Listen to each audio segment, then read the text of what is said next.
People back there, you hear us? Okay, good. We'll make sure.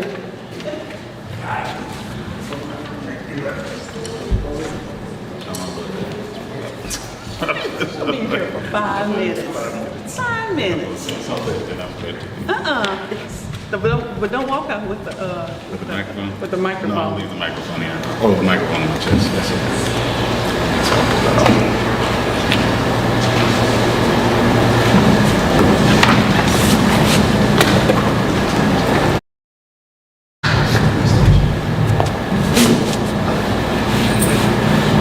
If you say we own them, I'll get you when I'm sitting there dancing. I didn't say anything. I just, No, I'm talking to oh.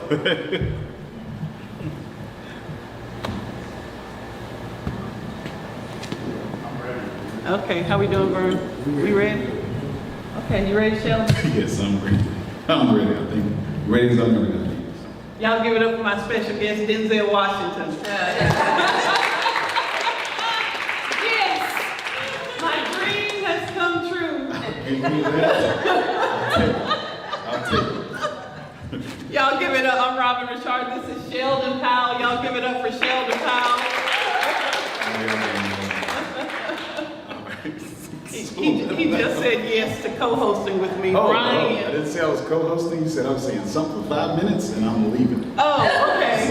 Well, in TV talk, that's co-hosting, so you're in. Yeah. Brian Wire is picking up his son in Japan, and so we want to wish them safe travels, him and Harriet. So you are it, Denzel. You are it. For 5 minutes. For 5 minutes. Don't make me talk to Siri. You put up 5 minutes. So if Sheldon doesn't ring a bell, then his last name Powell should, as we just celebrated the life of his father, Reverend John Powell, who passed 2 weeks ago, who transitioned 2 weeks ago, with a beautiful heart. And so Sheldon, when we were talking on Tuesday, he said, "I got you. Don't worry, it's on the calendar. I got you." I will be here and I will bring the sound. I will bring the sound. Yes. And so Sheldon / Denzel bought the sound. So let's give it up. I will take his check all day long. But yes, I said I was going to bring the sound. So. Yeah. So we really do. We just want you. I'm glad you said yes, because we, many of you know Reverend Powell has been our nonprofit partner since day one. This is our 12th anniversary for the Pensacola Network, and he has only missed twice. This is only the second time in that 12 years that Reverend John Henry Powell has missed with the Pensacola Network. I miss more than John Henry Powell has. I ain't been here sometimes, and Reverend Powell been here. Lord ain't been here sometimes, and Lord's been less than I have. But yeah, so that's the kind of dude that your daddy is. That's the spirit and love and legacy that he left. So are there any lessons that he taught you that you didn't tell at the service that you want to tell us now? No, not really. You sure? Come on. He said be on time, so I try to be on time. He said if you're late, you're late. If you're early, or if you're 2 minutes early, you're late. So he was like, always be on time. 10 to 15, 30 minutes early. I don't know, he was already here trying to do stuff sometimes. Oh yeah. And he had nothing else to do, so that's what happened when he retired. Man. Yeah, Lloyd started getting up out of bed at 7 o'clock in the morning on Fridays because he knew Reverend Powell was gonna set up. I have a question. No. Just what age did he give you your first whoop? Taking the 5 minutes. But it's okay though, go ahead. What age did you get your first whooping? What? I don't know, remember that? Okay, what age do you remember? What's your most vivid whooping Reverend Powell gave you? Come on. Most vivid. Most vivid. What did you do? The question is, when the last one? Oh, what's the last one? Oh, I'm sorry. I was getting people talking like requesting for like answers. Like, No, that's right. That's right. He's supposed to be running the sound back there with He's got it. Listen, Listen, Vernon Watson with WBQP, he can ask whatever question he wants to. What was the last whooping you got? maybe when I was, like, I'm trying to process. Probably from him. Wait, Miss Powell is down here. Mama know how to throw a shoe, I'm just saying. Mama know how to throw a shoe. And then you get paused and all of a sudden she would. So Oh, okay. I would say probably from him, I don't know, maybe I was in high school. I think I was either out of high school or in high school, one or two. I can't remember. And what did you do? I Or can't do not, that. or I not don't do? know. I can tell you right now, it got out of me, so I didn't do it again. So I can't do that. So I can say I didn't do that. So. Did it involve a young lady and No. staying out too late? No, it did not. What? No, it didn't relate that. I was on before the street light. So just saying, street light. Really? You gotta be there. Okay. What's the last whooping Miss Powell gave you? Or what's the last What's shoe? it? No, I'm sorry. Last week? It feels that way. No, I don't know. I don't know that one either because he would just randomly do stuff. So just yeah. But she loved us. They both loved us all. So You- when's you- the last one you got? The, Yeah, like that? Like that, everybody is here? And the table can't turn. The table can't turn. You got a minute to tell us. So go right ahead. all of a sudden he wants to stay here for 5 minutes. No, I said you got a minute. You go ahead. I will tell you the last one was, that's why I don't wear belts today. The last one involved my mama and my daddy. So we lived in the country. And They so, took turns? But yes, they took turns. Oh, wow. Yes, they took turns. So we lived in the country, very rural area. And so you went to the dances at the community center in the next community. So we lived in the area they call the Bottoms because we were on the Arkansas River. And then the next community was called Hanky. Are you doing a story about Footloose right now? What? You couldn't have dancing in there. You had to go real into the next number. I'm just saying. Sounds a lot like Footloose. But you know, hey, tomato, tomato. I did. Go right ahead. Go right ahead. You ain't Denzel no more. Oh, You ain't man. Denzel no more. And so I wanted to go to the dance, and I went and asked Daddy. I think I was like 12 years old. I went and asked Daddy, and he said, well, go ask your mama.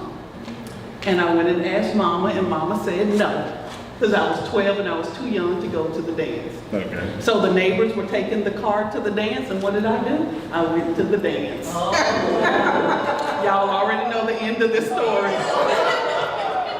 And so I'm out there on the dance floor at the Pankey study, we call it the study center. The study center. I was dancing my little 12-year-old self, and the next thing I know, I turned around and there is Mama. Right there on the dance floor. And I can tell you what I had for dinner that night. We didn't have the box, what do you call this? Stove top macaroni, the hamburger helper. Mom, we couldn't afford that, so Mama just made her own. So yeah, but that's what we had that night because when she got me home and whooped me, it all came up. And I slept in the top bunk because remember I was 12 years old. I'm the youngest of 8, so I got the top bunk, and so it all came down. And then, yes, I need counseling. If I need therapy. And then, if that wasn't enough, she made me clean it up. Yeah. So hold up. So, Is it okay to call your mama whose daddy got a name right now? I'm just saying. I so need she to gave you a counsel. whooping. She gave you me a said whooping. that he gave you a whooping too, though, right?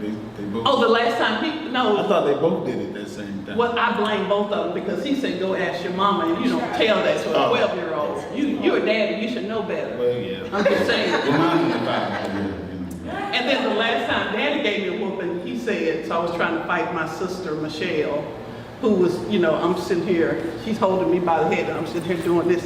Y'all remember fighting like this, around one? And so I thought I was getting in trouble because I was cooking. Again, I think I was 12. That was the witching hour. I think I was 12.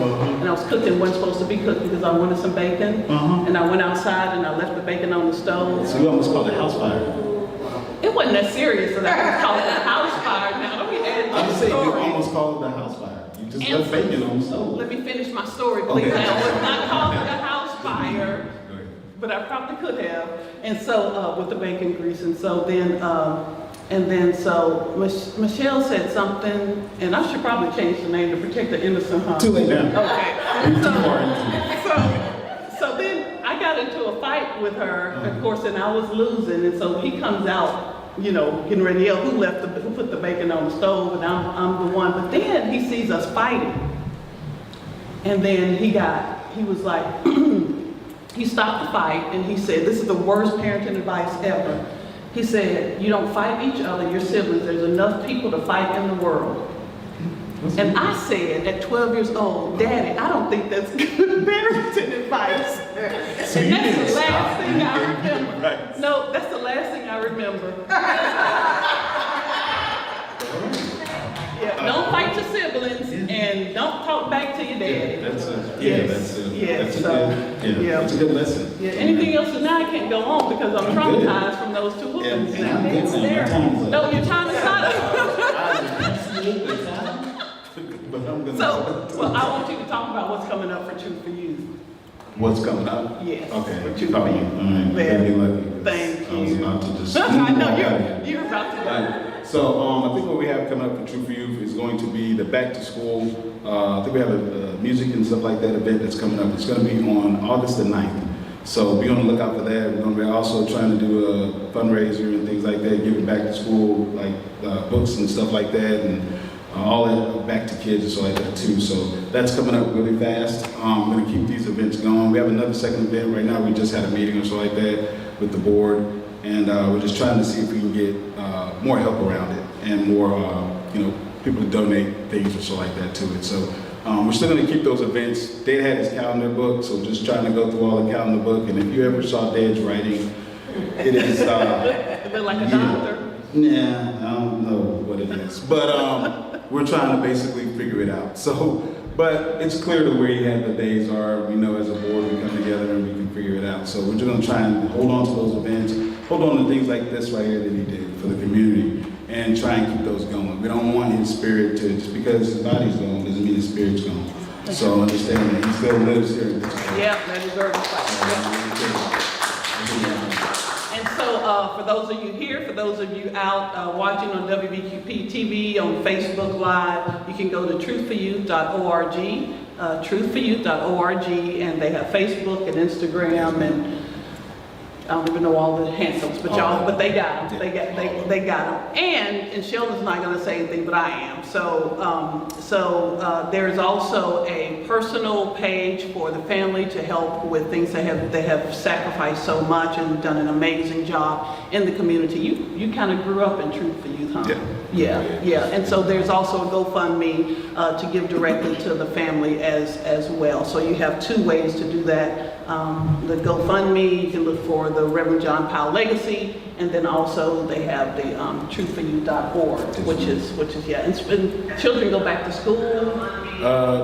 Somewhere around in, I think it's the middle of like, is it the middle of August? Yeah, I think it's like August 11th or 12th, Yeah, something like that. Yeah, so it's a really good time to get. And the stores already have school supplies out, so y'all taking donations Yes, for ma'am. school supplies. Yeah, and still things like taking that. donations for school supplies, anything that you want to give us so we can give out, because not every community can get to somewhere, because not everybody has a car. Nobody has like to try and get to something. They hear about an event, but they can't get there. Yeah. So pretty much if they can know where to get to our place, we can kind of get that stuff, and we'll take it to where they are. So that's what we're trying to do. Yeah. Well, y'all give it up for Sheldon Powell, who is the chairman of his father. Thank you so much. You are, I'm not gonna call you Denzel anymore, I'm gonna call you Sheldon. Okay, now you gotta get off the microphone though. Yeah, after you done put me on blast with spankings and stuff. That turned it around, right? I think I found my next co-host. What y'all think? Yeah. Brian will be back in town. So if you're a first-time guest here, would you stand, please? It's like church. You ain't gotta say nothing. You ain't gotta, we got two. Oh, and I get a special guest, first-time guest. Yep. So we call them virgins. You don't have to, you don't have to say anything. And so we appreciate whoever bought you as virgin. So you won't be virgin next time you come here. So thank y'all. Sit on down. You can sit on down, virgins. Thank you for coming here. I feel so alone up here now. Like I should start singing or something. Who said no? Don't encourage. You said don't encourage her. Well, okay. And so this has been 12 years. So I do want to just point out, number one, thank you again for those who have been here from the beginning. I see Fred Gant has been a sponsor and a guest over here, Attorney Fred Gant. Many of you belong to different organizations that have been a part of. So we're just so grateful that you're here and that you have been here. Geraldine has been here. You were here like day one, huh? When you were 12, 13 like me. Yeah, and so many, this building, Eddie Todd, DeViller Square, Quint Andrew, Robert Hill with WRNE, WBQP came on and started doing this, and so it's just so many people who have been here from the beginning. So let's just give all of them a rousing round of applause. So thank them so much. People like Destiny Robinson over here, who has moved, period, who has not only been a guest, she went in with us when we were trying to be healthy last year. It worked last year, I don't know what about this year. We did good last year. We're gonna have to try it in 2026. Again, we're gonna have to try it again, just do it again. And then our volunteers. If you have volunteered with us, please stand, because we wanna, yeah, Belinda still volunteered, Geraldine, Bobby, yeah. Thank you so much. And then our speakers, so Neil, Fred, Destiny, I'm probably gonna miss some. Valerie was our motivational speaker last year. So thank all of you who have just continued to give and give and give. And then finally, really finally, I wanna thank our production assistant who had the vision. He had the vision. He looks good, he's smart too, but he had the vision to start this. Y'all give it up for Lord Rashad. He's always in the background. He used to co-host with me till the pandemic came. Then he's like, I don't want to be close to you no more, baby. I was on my own. So one final thing before we start. Many of you know our guest Allison Holt, her aunt, is an AKA, and Mary Farrow passed, unfortunately and tragically on Tuesday, the same day we interred her. So just think about them. If you know Allison and Tracy Holt, that's her aunt. She's an AKA, so that community has been really supportive, and it's just a great service community. And so just keep Mary in your prayers. She's a retired civil servant, retired teacher, and just a community person. So just again, just keep her in your prayers, okay? All right. Anything I'm missing?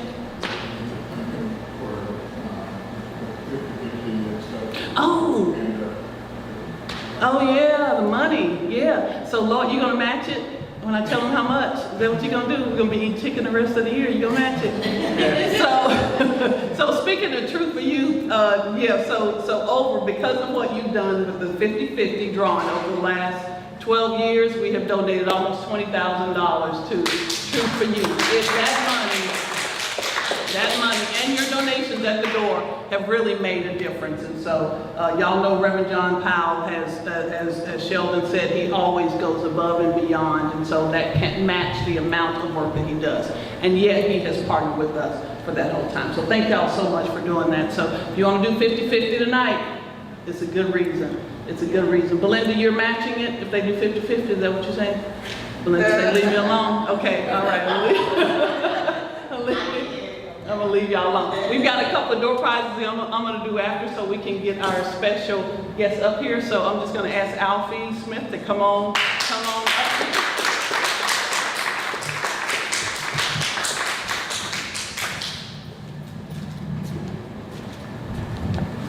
Put this on you here.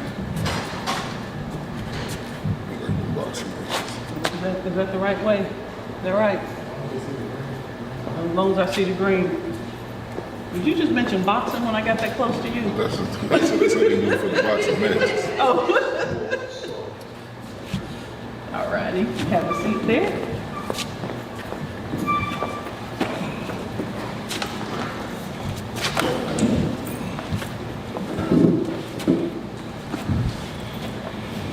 All right, y'all ready for this section of it?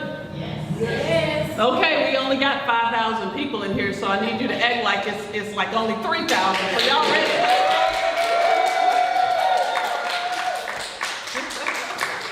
So welcome to the Pensacola Network show.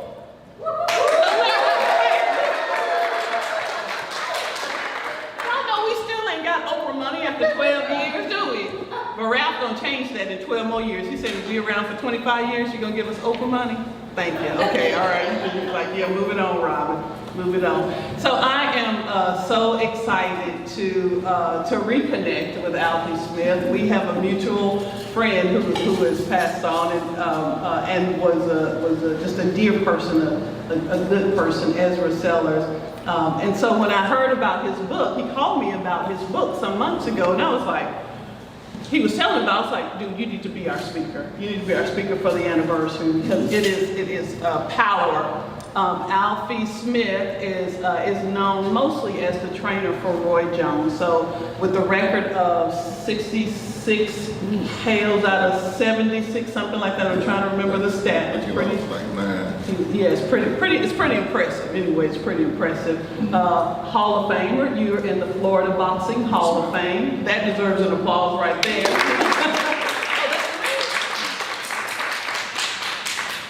I got close to the ring, y'all. Okay, wow. Okay, and is now an author. And so his book is, we're going to talk about that book a little bit, is entitled Trade Off. But I want to read how he introduces himself in this, because I thought that this was powerful. He says, I am Alfie Smith. Do you, wait a minute, I got my glasses on. I am Alfie Smith. Through my story, I hope to show you that when you take your gifts, your talents, everything that makes you special, you can find connections leading to a life that gives you something more than average. This is about the trade-offs we make and how we make them. I made some that paid off and some that didn't. There are some that I'm still waiting to see pay off. But please take a little time with me. Let me show you the power and the pain, the time and the tears, the will and the way of making the trade-off, because the trade-off leads to the payoff. Is that powerful or what?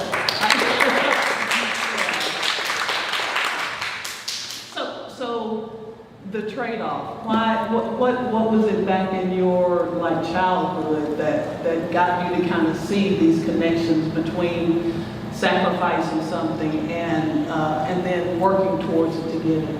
Well, my childhood, like I was telling Greg, I was we had social media back then. I'd have been all over the world.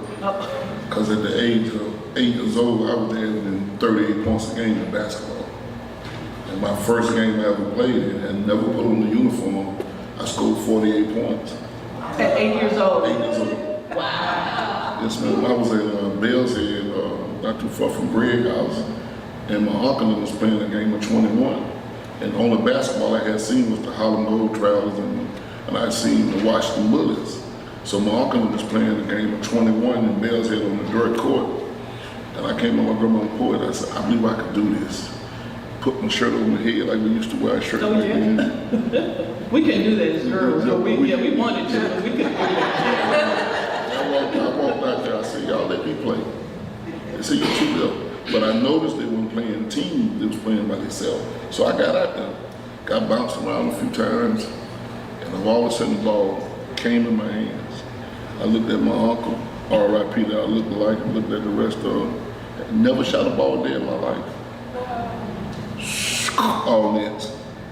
That's in your book you always say, swish. Yeah. Oh, my shirt was your girlfriend's shoe. Oh, okay. My first 3 shots in my life was all nets. So I must have been here before. Destined, yeah. And my first game I ever played in was 48. They was playing their 4th game. Matter of fact, my aunt picked me up from the airport and took me to Big Sporting Goods. Got me some black Chuck Tails, like the Harlem Gold Travelers. You couldn't tell me nothing. So I walked from Bell's Head. Adidas, right? That's the one with the 3 No, stripes. that's a Converse. Oh, Converse. Very fresh one. Okay. Yeah, the real. Oh, Stan Smith Adidas. The Converse. So I walked from Bell's Head to Salvation Army. You could do that back then. I had on brown and yellow church socks. With black? Chuck Taylor, that back in the days. And walked. You could use some lesson from you, Ralph. But I could have called it every day. But my friend asked the coach, did I want let my little friend play? He said, you want to play? I said, yeah. It was 3 dudes battling for the lead score. It was his 4th game. My first game, I hit 40. Wow. And how old were you? About 8. You were still 8. This was still. Wow. First time playing football was the quarterback. First time playing baseball, the leading batting average. God just gave me talent. Had anyone, your mother and your father, and I know you talk about your father in your book who died tragically Yeah, that was early. fine. Were they involved in sports? Wow. Just a gift. I know God gave me a gift, a talent, you know. Yeah. So that's why I try to pass it on to the young men now and stop killing each other. Yeah. Because a lot of them got gifts like that, but they want to kill each other. I'm going to stop that. Yeah. You are. I really enjoyed your book, especially the part where you were cheerleading. So even when you were in a sort of losing situation, I use losing loosely, that you were still cheering others on. I want you to tell the story about I'm trying to think when the coach asked you to stop. Oh, okay. This is a true story. Yeah. In middle Not school, shooting so much. like today, if you're the best player, they're going to feed you the ball. It was Wedgwood versus Bellevue. And Bellevue being Wedgwood was like Steve Urkel being Mike Tyson. It just don't happen. So the coach called me in the office and said, Alfie, when you got like 20-some points, kind of pass it to the rest of them, because some of the players are mad that you scoring too many points. And it was all about the little girls liking the best player. I was studying. And y'all were winning though. You were winning, undefeated. Wow. So I told Coach Cook, I said, you know what? I don't want to play. He said, you're going to play. I said, I don't want to play. I don't want to start. You're going to start. So the game started. I hadn't scored, hadn't shot the ball the first half. Bellevue was beating Wedgwood. Urkel was beating Mike Tyson. Unheard of. They was literally beating us. I hadn't shot the ball not once. Third quarter started, didn't shoot. By the middle of in the third quarter, they was begging me to shoot. Man, we your friend, man, please shoot. And I started shooting. One of my friends I brought up when he was on the wall, halftime when I walked by, he looked at me and said, you better start shooting. Just looked off. I said, now what if I wouldn't have showed up? I'd have no points at the first half, shot the last minute of the third quarter and the fourth quarter and scored 22 points and we won. I ain't had that problem no more. The same 20 points that they wanted you to stop. Yep. That you did it in one quarter. Wow, you was a bad daddy, shut your mouth, huh? Yes, ma'am. Wow. And so then you had these dreams of going to the NBA because of this talent. I got that shot like that. I went to, when we went to New York to the Garden, they was filming us for 24/7. And me and Roy Jones was talking to one of the players who used to play with the Knicks named Allen Houston. So I told him, I said, Allen, I cannot shoot any New York Knicks player from the college three-point line. And he looked at me and Roy said, nah, I bet with it. For real? One of the dudes played with FAMU, played with New York, said, man, y'all come out here and take a couple of shots. I went on the right corner in the Garden, 10 3-pointers in a row. In the Garden. Madison Square Garden. Madison Square Garden. Not intimidated by the size. No, one of the dudes sitting behind the goal said, boy, they ought to dress you like that. True story. Oh my Lord. And how old were you at the time? I was with Roy then, it was crazy. Oh, okay. We was going all over the world beating it. Man, we was going to UNLV, we was going everywhere, just destroying them in basketball. He was killing them in the gym, the boxing area. And so then you go to college, you're recruited by colleges, you go to Alabama, and then you come back to Faulkner State I went to Concordia, in Selma. and the same thing at Concordia. The boys were mad at me, I was scoring too many points. Then I transferred to Monroeville. Then I went to Faulkner, my finger got broken, I see here. I was leading everything. What lesson did that teach you? Because I mean, you know, like I said, in your book, you're even when you have these challenges, you're still cheering people on. So what lesson did you learn when that injury happened to you? I kept pushing, and I want everybody else to do better. Like my mom said I was strange, because if me and my friend go somewhere, I would let him ride in the front seat of my mom's car. Always trying to help somebody else. I think that's what we put on earth to do, to help other people. You know, and I just pushed through the injury and met Roy Jones at UWF after my finger got out of the cast, and was playing at UWF, and I was still in shape, destroying the whole gym. And the next day I came back out there and Roy was picking teams. And I came through the door, Roy said, I got big ass. So he picked me on his team. So I'm killing, and then somebody stole on Roy. I said, huh, Roy, take him back. Roy said, that's what I've been missing. Somebody to believe in him in basketball. Wow. And he Somebody to be a cheerleader for him. Then he picked me up. He picked me up that Saturday morning. Said, we're gonna go to the base.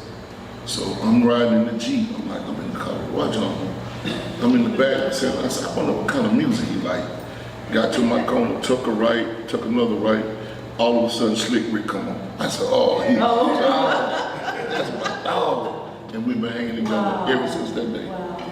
Oh, over basketball. Yep. Wow. And then we started going to the gym, showing them dribbling drills, and had me working on the mitts. But the first time I saw Roy spar, he had a hurt hand. He was sparring the world champion. And Roy did a move like a jab up, a jab down. And then he faked the jab down, and he hooked the dude. So we wrecked on the interstate by Maxwell Street. I said, man, I was shocked how you faked that dude like you were gonna jab him to the body and hook him to the head. Well, I said, you saw that? I said, yeah. So that Tuesday, they trained. So Wednesday, they sparred again. So he did that move, and he did that move again. But he didn't hit him with the hook off the fake to the jab. He hit him with the right hand. So Wednesday, so he said, B, what you see this time? I said, man, you fooled both of us this time. You didn't hit him with the hook, you hit him with your right hand. So that Sunday, I got a phone call from Stanley Levin, told me to come to the office. Said, you on the payroll, Roy like you. And you started out as a trainer. I started working him in the gym by myself. And then I met the most amazing person in the world, Ezra. Oh, yes. Yeah. Ezra got me in the ring Oh, man, I was one time. So harder than looking. it's not even harder than it looks. It's scarier than it looks. So he used to do these boxing classes. So the way I met Ezra is him and his wife when I was bank manager were customers, and so he would always call me. I don't know if he just could never remember my name, but he would call me Maylin Wu. Maylin Wu. That was the correct. He called Billy Zukai. So them just names they give you. Where you get this name from? From the Chinese, from the karate movies. Oh, is that where it came from? Yeah. He said, Maylin Wu, and I would answer, yes, Ezra, how you doing? The karate movies. Maylin Wu, Maylin Su, something like that. It was a karate name, okay. Well, I didn't like karate either, I was scared of that too. But we would do these floor exercises. At Roy Jones Gym, we would do this, and so I was very comfortable with that. I was having knee issues, and so I said, I need to do something different, and so we would do this. So then he's like, Maylin Wu, you got to get in the ring. I said, I can't get in that ring, right, Ezra, I'm not. So I got in the ring, and he put those things y'all had, the mitts on, and I thought I could hit it, and then he pushed back in there. I said, I got to get out the ring. Because it is this sort of thing that, what did Mike Tyson say? Everybody has a plan until you get hit. Yep. So how did you feel your first time getting in the ring? I got in there with everybody. You weren't scared? No. Not even a little Maylin Wu scared? If I'm gonna be a trainer and tell a man what to do in a fight and his life is in my hand, I had to get in there and test myself. So you actually boxed? I got in there with everybody. We had an exhibition where all the trainers had to fight one of the boxers. I was the only trainer that won. Wow. No. Yeah, keep that microphone in that hand. No. I don't want nothing to slip over here now. Wow. Ezra taught me a lot too. Yeah. Good. He's good. Had a good heart, and that was his challenge. And he had a good heart. I saw him fight too. I said I can't see a fight any other time. Me and him, we trained for a whole year straight without a fight. And a company called America Presents tried to get him to leave. So they got their own trainers that they got on salary. Versus if he get $1 million payday, I get 10% of that. They didn't want that. Ezra told, because he was going to fight another heavyweight fight if he won the loss, was going to be probably $1 million. Ezra told him, I'm not leaving my training. For $1 million. If he'd beat Alex Stewart, he'd have fought a big fight on American Present. Wow. And they tried to get him to leave me, and I was dedicated to him, he was dedicated to me. Yeah. cultivate friendships like that? I mean, because, and I go back to the title of your book, the trade-off that there is. You know, a lot of people in here are business people, business owners, some retired or trying to figure out what their next business idea is going to be. And those friendships are important as you grow and go. How do you decide, like, who's going to be with your friend, who's going to stick and stay? What's your trade-off for that? Depends on who stay with you when you down. Stay with you when you down. Like Roy lost the cameraman was on me and him in the dressing room, and I didn't even know they was filming us. And I was just talking to him from my heart. I was with him, you know. You stick with somebody when they're down, not when they're up. That's your true friend. Yeah. So then Roy Jones retires, and this whole time you're with them. I mean, you're seeing the pictures in the book are incredible. I saw that you had Dr. J in there, who told you he could beat you in the church. Dr. in his church shoes. But the one is Michael Jordan. And one of my person who helped me wrote a book, Reverend Frey, said you got to realize people would wait an hour to get a glimpse of Michael Jordan. I stood up with him for about 30 minutes, an hour, just me and him talking. And you had a room full of people. Ice Cube, Mary J. Blige, Stevie Wonder. He chose to come stand by me. Because I would have never stood by him. And he did that. He made his worst mistake. I gave it to him. I think I cannot shoot you, Mike. You told Michael Jordan. Yeah, it's in the book. And he pat my stomach and said, 20 pounds ago. Yeah. I told him then, I told him, you my dog, Mike, but we couldn't have played together. He said, why? I said, Mike, you like that ball? I like that ball. Both of them can have the ball in their hand. I ain't scared of people out with that ball. And he understood what I was saying. He was smiling. He left me, went to Mary J. Blige and Stevie Wonder, and came back to talk to me again.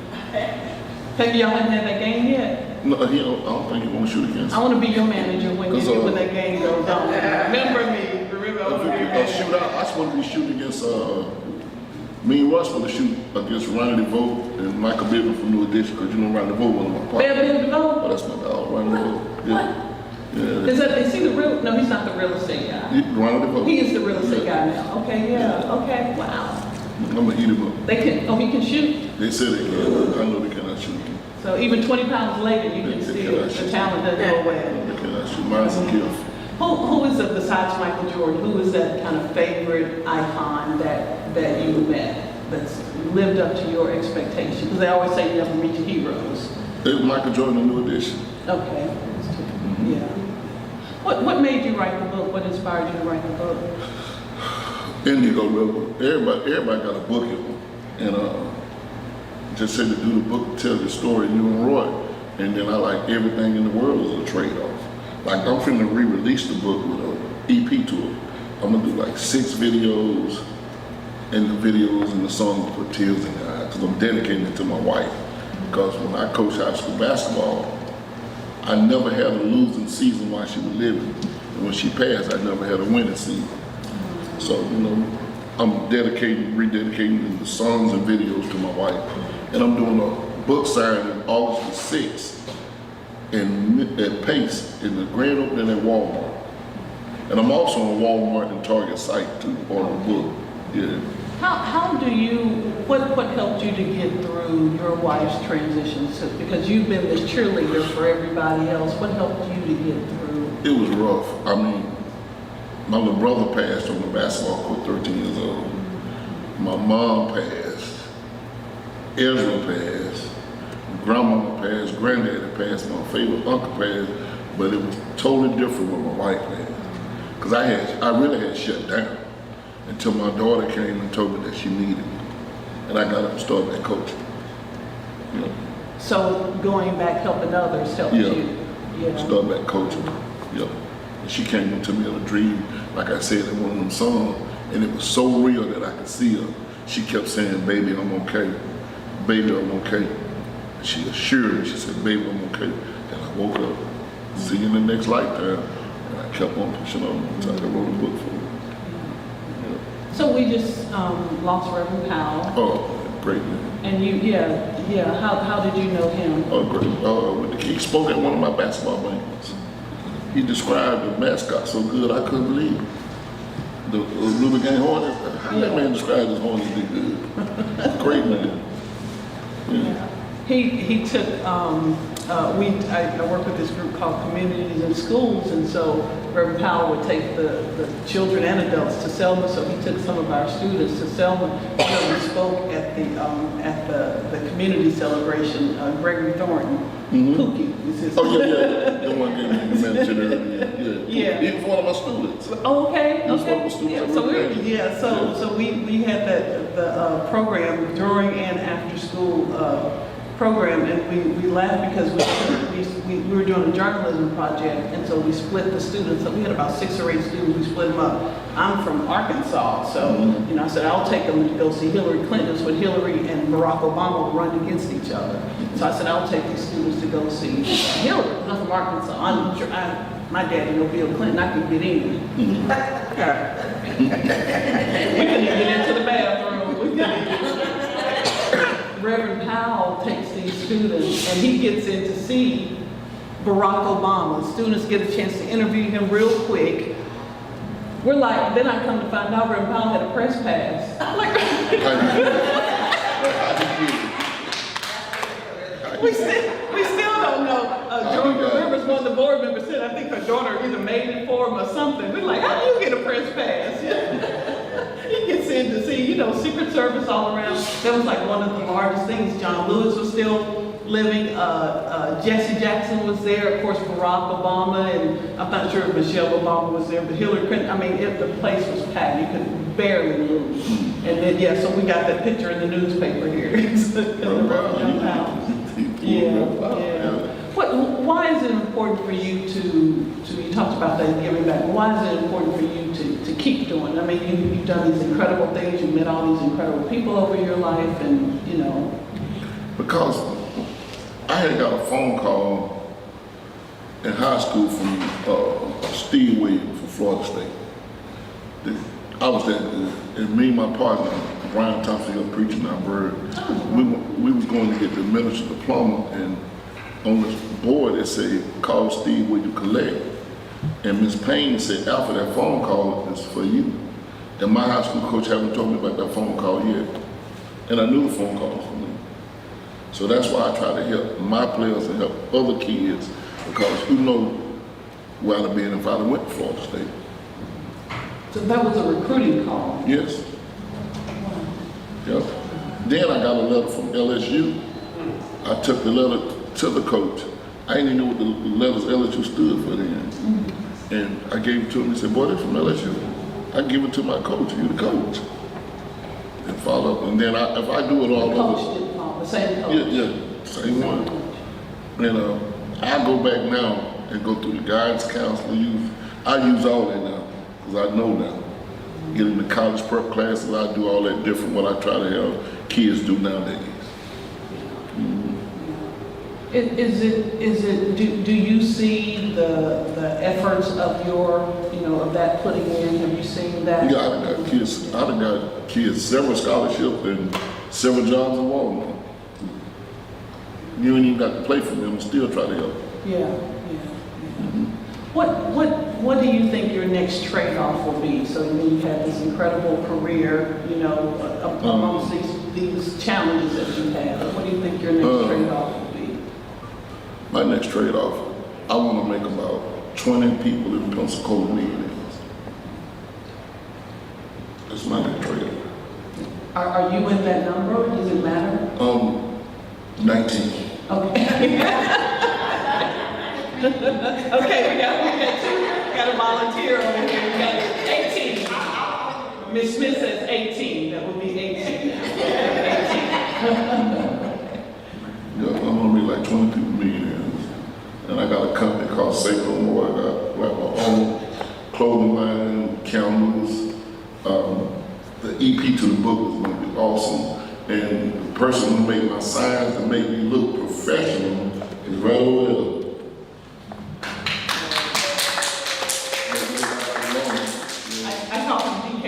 That's it. I just want everybody in Pensacola to show up to that Walmart in Pace. And that's August 8th. August the 6th. August the 6th. Because I'm on their website. So lady, the manager called me so that we could get a big line for Walmart. They may put me in all the stores. I'm on this site. Yeah. Well, I mean, I got my book at one of the major retailers. Okay. Yeah. When you called, I said, I'm going to get my book today or tomorrow. I think I went the next day, but to get it, yeah. I should have got a pen to sign. Oh, yeah, no, you don't sign it, don't worry. Okay. You don't sign it. I know I can't have a ring because I don't know 1, 2, so I'm gonna get you, don't worry, I'm gonna get your signature, it's not going anywhere, yeah. And I will learn that 1, 2, if somebody try to take my book. Oh, yeah, it's I just don't want to do this. What final words do you want to leave people about what the importance of literally trading off, making those sacrifices to get to that next place that you want to? Everything is a trade-off. If you can help somebody, throw them across that gate, far as you can get them, then they reach over and bring you back. Say that again. If you can help somebody, if I had to throw them across that fence, I'm gonna throw them far as I can so you can reach the pole and bring you with you. Yeah. That number 18 you're saying. Yeah. 18 left. Yeah. Wow. Well, his book is available, Trade Off by Alfie Smith and Roy Jones Jr. Taking it from a young basketball phenom who wanted to go to the NBA, but made do and still got to that celebrity, that celebrity level by helping others, by cheering others up. So please join me in thanking Alfie Smith.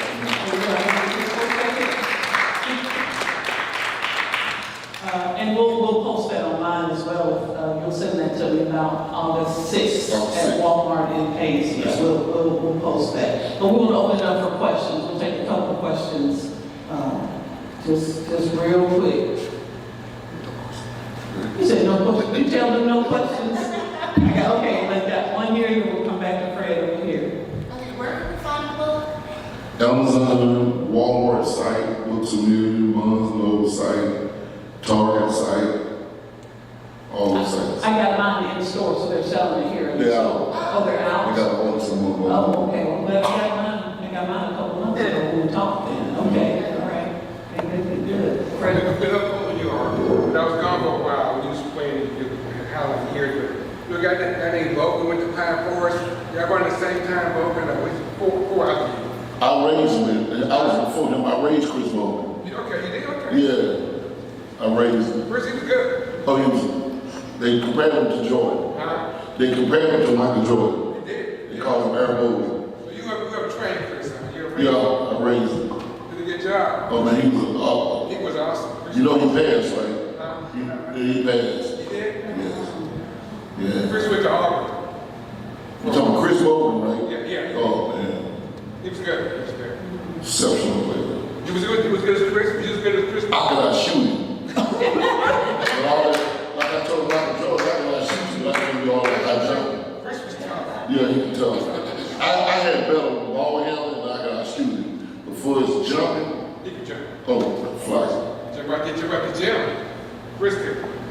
So I was talking about it, you got those points, and there was, so, when I played ball, it was 3-on-3, so just tell you how long ago that was. And we didn't have peach baskets, but it was close. But there were no 3-point shots then. My first junior college game in Selma, I hit 38 points. I hit 8 jumpers in a row without 3 points. No 3 points, yeah. Yeah. Wow. All right, well, I want to make sure that y'all meet him and continue to meet each other. Again, thank you so much. You got a question? Yes, I was wondering what other things you were good at besides like basketball. But I was a pitcher.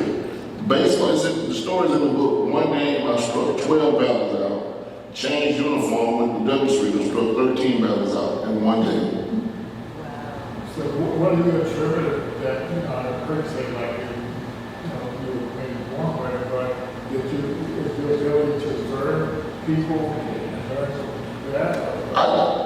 I could watch, just like the first time I seen Roy Jones spar, and I just seen, like the first time I was doing mitts, he had me just catch the jab, and then 1-2, he said, let me throw the punch, don't you meet. So all the people doing that stuff like that, that's wrong. Me and Roy gonna do stuff realistic that we're gonna lose in the fight. So the first time I was catching the jab, and I watched him shadow box, I seen them say boom, boom, boom, and chill. Boom. So I said, give me that combination and chill off the hook. And when I did that, he looked. And he called Billy Lewis and Smoke. Said, man, big ass bad. By watching. Well, that seems like that's some of that natural talent too, that innate gift, yeah. Wow. We'll let you get away with that last question, baby, all right. Fred, one last one, for real.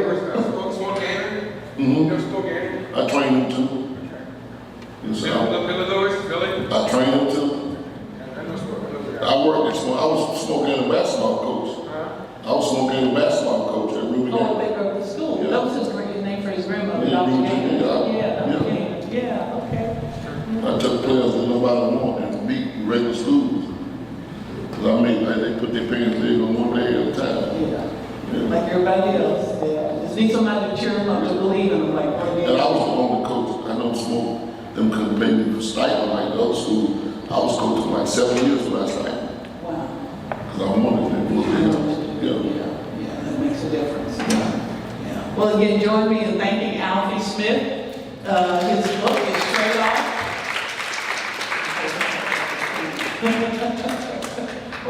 hold that up there. It's Lincoln wanted me basketball, he can remember me. He's giving you the boxing glove. That's the trade. Yeah, the trade-off. Yeah. It's a whole bunch of trade-offs you Yeah. talk about. There's a whole bunch of life lessons in this Yes, book. ma'am. Yeah. It's not just a biography, it really is a motivational book. And meet each other, so we're gonna do the 2 door prizes. You have the name for the door prizes? If not, we'll give them to our virgins. If we don't have that, we'll just do. No worries, baby. This is our anniversary. I'm gonna make a call. We'll get our virgins. Oh, one left. You get our, and then we'll give it to DK1. We'll give the other to DK1 because DK1 was with us. I mean, I'm not missing anybody else, so we'll do that. Okay. All right. Well, join me again in thanking Alfie Smith, and y'all come up and meet him and meet each other. And so we want to thank again DeVilla Square for the gentleman 50/50. That's right. Thank DeVilla Square. Thank the Dwarf Restaurant and you. Thank you so much for taking this journey with us the last 12 years. Oh, you need to keep that on. We're still on TV. You didn't know we were still on? No, man. That's okay. Have your agent contact us.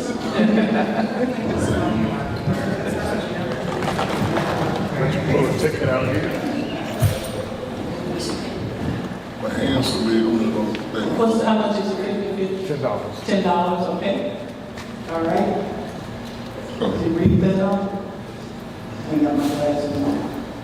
What else would read the ticket? The last 3. 370. 370 for the 50/50. 370. Oh, yay, okay.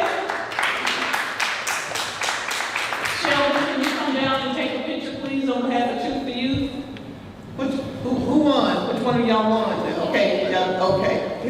Y'all say y'all gonna We split the didn't plan this. Now, he put his ticket in fair and square.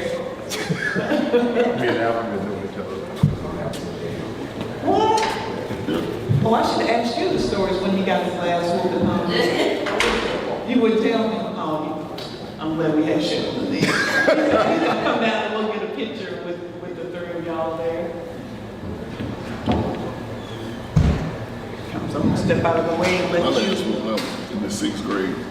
You got whoopings I too? was the only one because I thought I was a basketball star and had to do my homework. Oh. My mom had to kill me. I like your mom. And I like your mom. Come on, Sheldon, take a picture with them. Don't think Mike. That's all I'm talking about. Yes, I seen you from humanitarian. Yes, sir.